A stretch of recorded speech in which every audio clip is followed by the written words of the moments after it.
everyone, it's Sharonda from Pay Your Weights, and today I'm going to be reviewing Our Kind of People, Episode 3, Hot Links and Red Drinks. You guys, look, the way y'all have been hounding me, okay?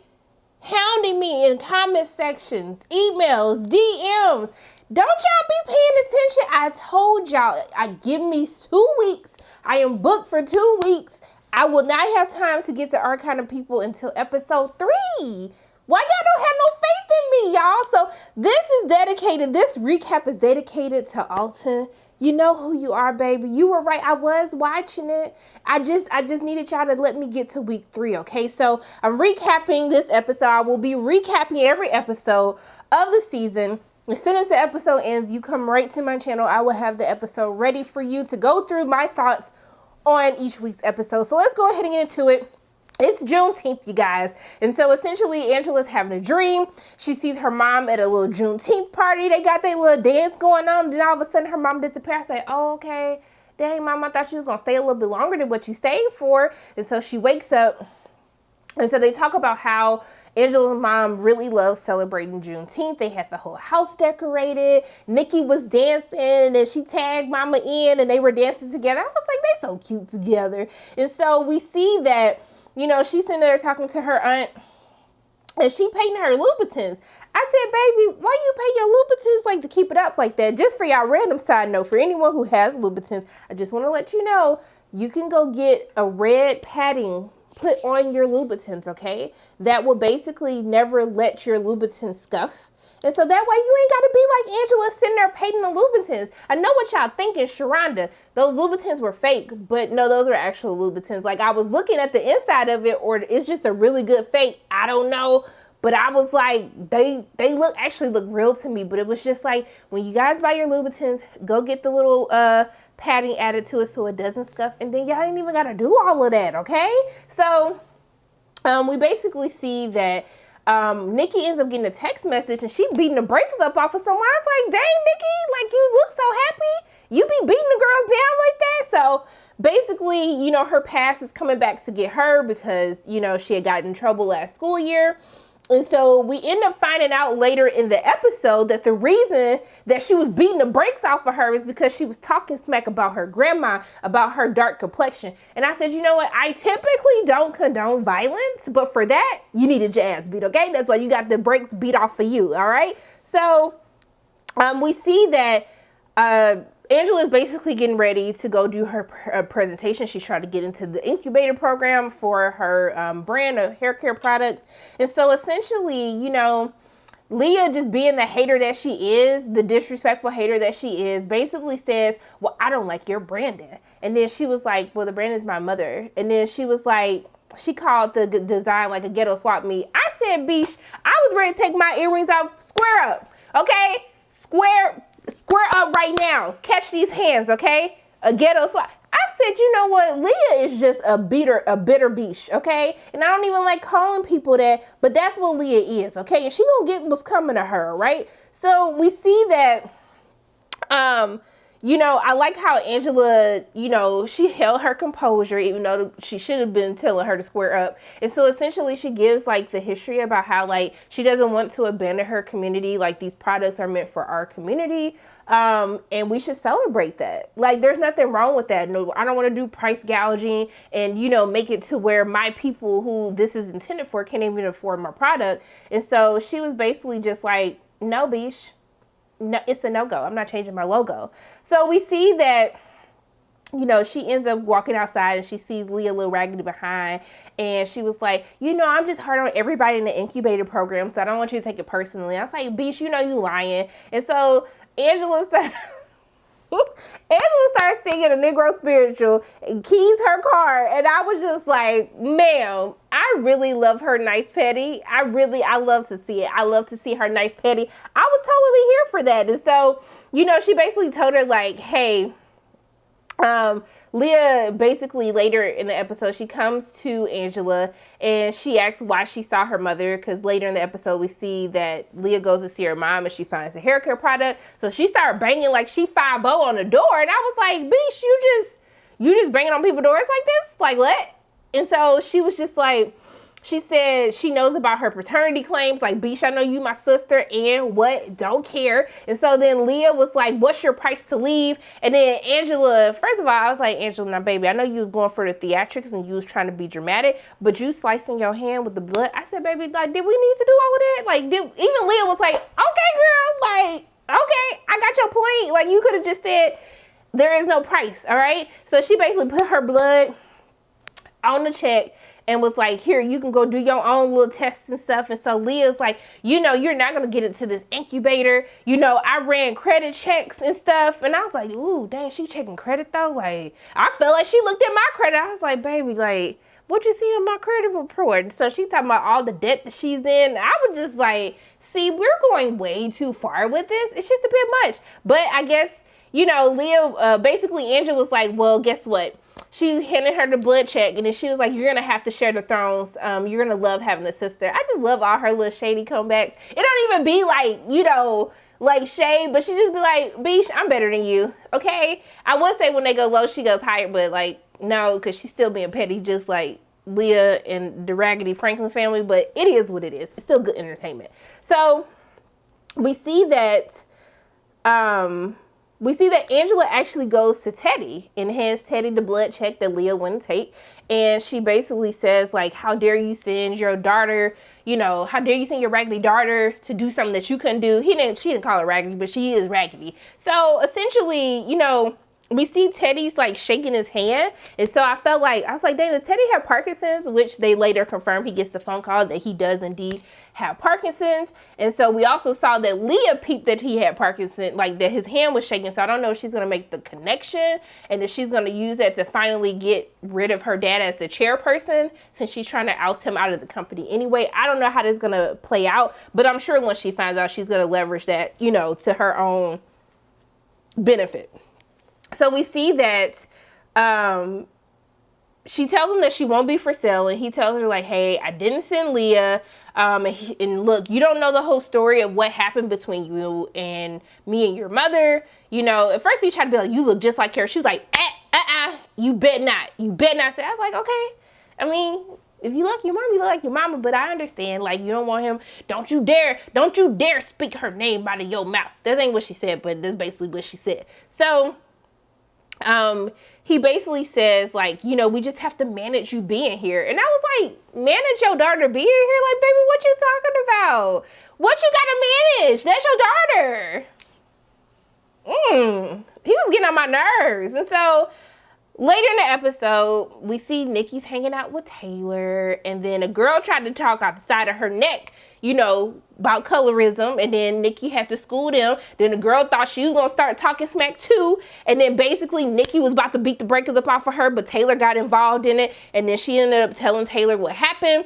And so I was just like, now, Nikki, baby, we got to just woosah a little bit, okay? I understand. Like, I appreciate you. I talk about colorism all the time, okay? It gets tiring, doesn't it? But you can't be out here just beating the brakes off of people, especially if they got money and they can get a restraining order. They can sue you. Like, baby, you got to just think before you reach for them balls, okay? Put them hands on them. You just got to think about it a little bit.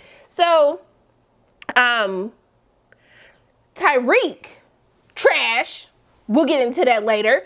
But Tyreek Raggedy behind plans a special date for Angela. It's all nice and stuff. And he trying to get the aesthetics going because he's trying to get this little VIP box at the new stadium that they're trying to build. And I'm sitting up here falling for it because he talking about, I want to make spaces for us, by us. And I'm taking my panties off. You're trying to throw my panties, like, baby, come on. Actually, and my parents are watching, I'm a virgin. But, you know, if I wasn't, and I see this fine specimen, okay, who is trying to help better his community and give us the spaces that we deserve, then yeah, I would have to drop them pants. I'd be like, my legs would be, okay? I'm just letting y'all know. So I was like, okay, Tyreek, yes, honey. You know, Angela followed for it and kissed him again. I was just like, okay, I'm here for it. So later in the episode, we see that, okay, so this is what had me weak, okay, for the rest of the episode. So Angela Auntie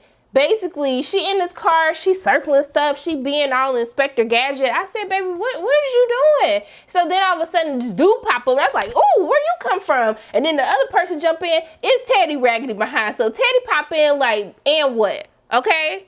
And so she started laughing, and he was like, baby, did you not remember our conversation from last week's episode? He didn't say that, but I'm just saying. And then basically he was like, you need to get Angela up out of here. And she was like, Beesh, she's like a tick, that hoe ain't going nowhere. I'm sorry, I didn't mean to call Angela a hoe, but that, I'm just saying that was a term of endearment. She ain't going nowhere. And so what killed me was,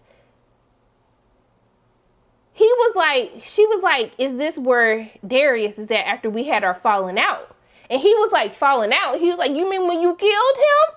I said, bitch, what? And then they just casually went on with the conversation. I said, I'm sorry. Bring that back a little bit. Let's rewind that back. Who is Darius? I'm assuming one of her little boo things. And a falling out, but you killed him? What type of falling out is that, babe? I mean, I have falling outs all the time, but I don't be sitting up here killing people. So I was just kind of confused how they was just casually talking about this. I guess the body's hidden there and he bought up the whole land. I guess, that's why she had her shovel. She was trying to dig it up. And I don't know, because Auntie, like, baby, whose side you on? Because you was burning a picture. Like, Auntie hiding something. I don't know what the hell she hiding. Well, now we know she hiding bodies because she done killed somebody. But I just need to understand, like, I need a backstory on Auntie and her role that she had to play in all of this, because I was highly confused. But I died laughing when they just casually, he was like, you mean falling out, baby? You mean when you killed him? I was like, can we talk about this? Can we come back to this? Like, I know there's a bigger story. Can we talk about how she killed Darius, though? Why she tried to dig up his body? I'm just really confused by all of this, but it seems like she's in bed with the Franklins too, but I just don't know what it is yet. So we see that Angela sneaks into Leah's party. And actually, I'm gonna pause. Let me back up a little bit. So essentially, Lauren Raggedy behind out of jail, and her dad is asking her questions about Taylor. And basically, like, I'm happy that Leah feels confident enough where, she just wants to be herself. And she tells her dad, what's going, and I'm happy that he accepted her. And we see that Raymond and Teddy, they got into it. Teddy don't like him at all. He was trying to get into the books, and he was like, baby, until you pay me my money, but the bailout money, no, honey, you're not going to see nothing. And then he was like, you know what, don't get me confused, because us pretty boys, what'd he say? He said, us pretty boys carry a strong cane. I was like, okay, Raymond, tell me what the pretty boys out here doing, what the pretty chocolate boys out here doing. So we see that, I love how in this episode is really about, like, breaking, generational cycles. And so we see that it goes into a flashback of Leah with her mom when she was having a manic episode. And essentially this is when her father had her mother taken away. And the first thing that he tells her, we don't speak about this, what did he say? He had her mom. He said her mom was a weakness. Her mom has a weakness and they need to be powerful. And so this kind of goes into how, with Lauren Raggedy behind, because even though she was crying them crocodile tears to her mom, she was like, I'm tired of being a perfect person. Bitch, you've been a whole menace all 3 episodes. Like, I said, Sway, where's she been a good person at? Where's she been a good person? You've been a menace for 3 episodes. Nikki should have beat the brakes off of you, okay? That's who needed the ass whooping. So when she was like, I'm tired of trying to be the perfect person, I was like, I know this is supposed to be a sentimental moment, but like, Lauren, you have been trash, raggedy, petty, disrespectful since the first time I laid eyes on you when you interrupted the conversation that Nikki was having. So it's hard for me to really feel sorry for her, but I'm happy that her mom was able to have the conversation with her that, this is something that her dad instilled in her. And, because Lauren's upset because she found out about her, her new auntie and her new cousin that she was being disrespectful to. And what happened with her mom, her auntie, her grandma, child. Y'all know what I'm talking about. But I was happy that, she was able to have a conversation, that her mom was able to be vulnerable and actually be able to articulate like why she is the way that she is and that she actually understands that. I thought that was a really good moment between them. But so essentially we see Leah talking to her mom, and she tells her like how she's struggling in her marriage because she feels like she can't be truthful because her mom what she saw her mom go through with her father, like it still bothers her, it still hurts her, and so it challenges her in her marriage. And so this one, she saw the bottle, and then she went to go talk trash to Angela, Debo knocking on her door. And so then we see they get to this ball, which is the tradition that she's trying to uphold after her mother. And essentially, you know, Angela goes to Teddy to basically say, I need you to let me in the incubator program. And Teddy was like, baby, I can't do that. Your raggedy sister is over it. She ain't about to let me do that. I can't overstep my boundaries right now. I'm on the timeout. I can't do it, all right? And so then we see that Leah finds out her mom's there. Her mom has another episode. She sees Leah. She sees Angela, thinks Angela's Leah. Leah gets upset, says, that's not your daughter. That's Teddy's bastard child. I said, wow, bastard child. Like, this is just becoming too much, okay? It's Leah got one more time, y'all. She got one more time to say something crazy to Angela, and I'm gonna have to come through the screen, okay? So her mama fall out, then everybody's like, then you hear the cameras clicking, and then I was like, oh snap, so you just gonna tell everybody Teddy looking like this stupid bitch, like you just can't control your emotions. And so essentially, they run off, have a quick family meeting, and essentially, Angela gives them the idea of how to confront it and just get out in front of it. But when she called her, she was like, what did she say? Because I was ready to come. She said ghetto something. If you say ghetto one more time, Leah, square up, okay? You got one more time to say something crazy, because Angela might be the one that's being nice about it. I'm not going to be nice about it, boo-boo, okay? So essentially, they have a press conference, and Leah does do a good job of spinning this off and making sure that we no longer hold on to family secrets, that we're being liberated and freed from our past.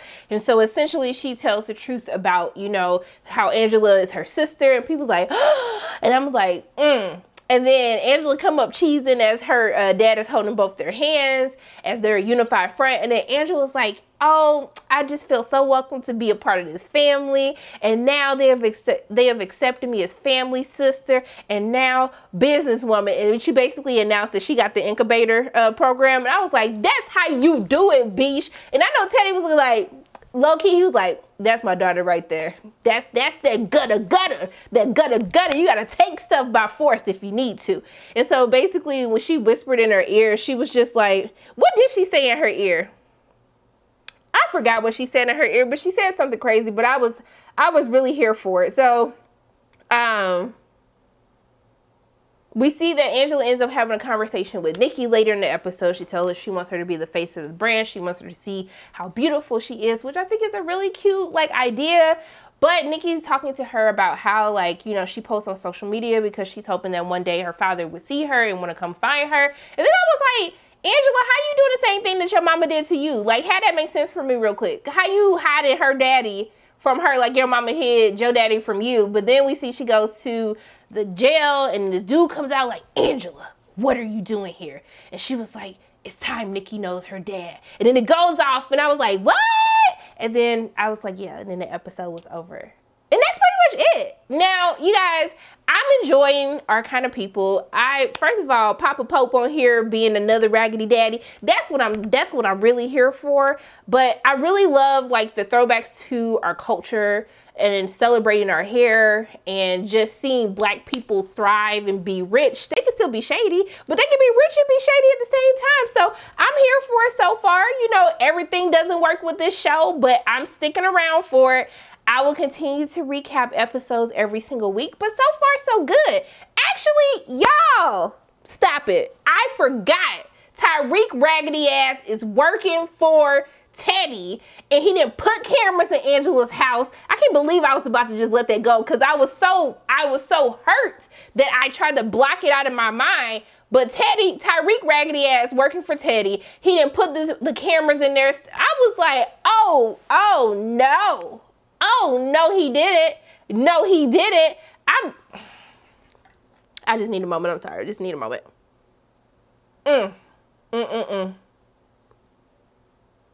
So yeah, so basically because he did that, he's going to let him pitch to the board about the VIP space, talking about for us, by us, and you sitting up here being a perv, putting cameras up in this woman's house because Teddy trying to figure out what the hell Angela is actually up to. Just trash and raggedy. But yeah, that's pretty much it. I don't think I missed anything else, but yeah.